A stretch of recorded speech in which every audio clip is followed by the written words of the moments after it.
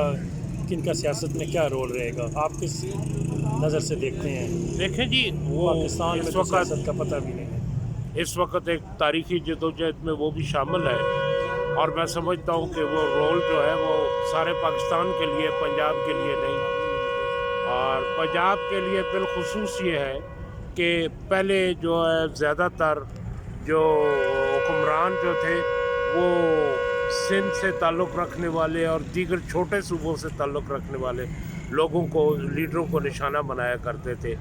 اب یہ پہلی دفعہ ہوا ہے کہ ایک پنجابی لیڈر کو اس انتقام کا اور اس کارروائی کا نشانہ بنایا گیا ہے، تو اس لیے پنجاب میں اس تحریک کے زیادہ ابھرنے کے چانسز موجود ہیں، اور مریم نواز شریف جو ہے وہ بڑی اچھی طریقے سے اسے ہینڈل کر پہلی رہی بار ہیں۔ قومی وحدت بنی ہے جی۔ جی، اور یہ اچھا، تو موجودہ حکومت کو آپ کیا دیکھتے ہیں، کس نظر سے؟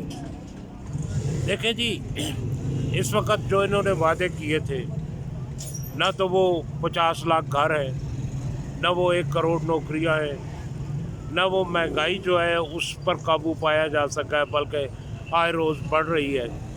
اسی طرح مزدوروں میں بے روزگاری میں اضافہ ہو رہا ہے اور مزدوروں میں بے چینی بڑھ رہی ہے۔ اس میں آپ نے دیکھا ہے کہ اب مزدور جو ہے وہ سڑکوں پر نکل آئے ہیں اور باقاعدہ ان کے خلاف کارروائی کر رہے ہیں، اور ہم اس چیز کی شدید مذمت کرتے ہیں۔ اسلام آباد میں جس طرح مزدور محنت کشوں کی جو تحریک تھی، اس کے خلاف انہوں نے آنسو گیس اور ریاستی تشدد کا بھرپور مظاہرہ کیا ہے، اور آپ یہ دیکھ لیں کہ آصف علی زرداری یا پاکستان پیپلز پارٹی کا جو دور رہا ہے، اس میں کہیں بھی کسی مقام پر بھی کوئی ریاستی تشدد نہیں ہوا، نہ کوئی سیاسی قیدی بنا، اور نہ کسی کو انتقام کا نشانہ، سیاسی انتقام کا نشانہ بنایا گیا۔ ملک صاحب کوئی اپنا خوبصورت شعر سنائیں جی، پھر انشاءاللہ آپ سے ملاقات رہے گی۔ شعر تو ہے، میں اپنا ایک شعر آپ کی خدمت میں عرض کرتا ہوں، آپ کی ذوق کی نظر کرتا ہوں کہ یخ دماغوں کو کیا ہوا ہے نجیب، یخ دماغوں کو کیا ہوا ہے نجیب، برف تو دھوپ میں پگھلتی ہے۔ ملک صاحب بہت بہت شکریہ۔ بہت نوازش آپ کے اس میں جو آپ کا یہ چینل ہے، اور یہ حضرت علی کرم اللہ وجہہ کے اس تاریخی جملے سے اس سے منسوب ہے، اور میں یہ سمجھتا ہوں کہ سلونی، اور یہ ایک بڑی بامانی چیز ہے کہ جس معاشرے میں سوال کا اٹھنا جو ہے وہ جرم بن جائے، وہ معاشرہ ختم ہو جاتا ہے، اور آج پاکستان میں اسی صورتحال سے دوچار ہے، اور میں سمجھتا ہوں کہ یہ سلونی کے حوالے سے سوال اٹھانے کا پروگرام جو آپ نے اٹھایا ہے، اس میں آپ کو کامیابی دے، اور یہ پاکستان کی بہتری اور ترقی کے باعث بنے۔ بہت شکریہ۔ بہت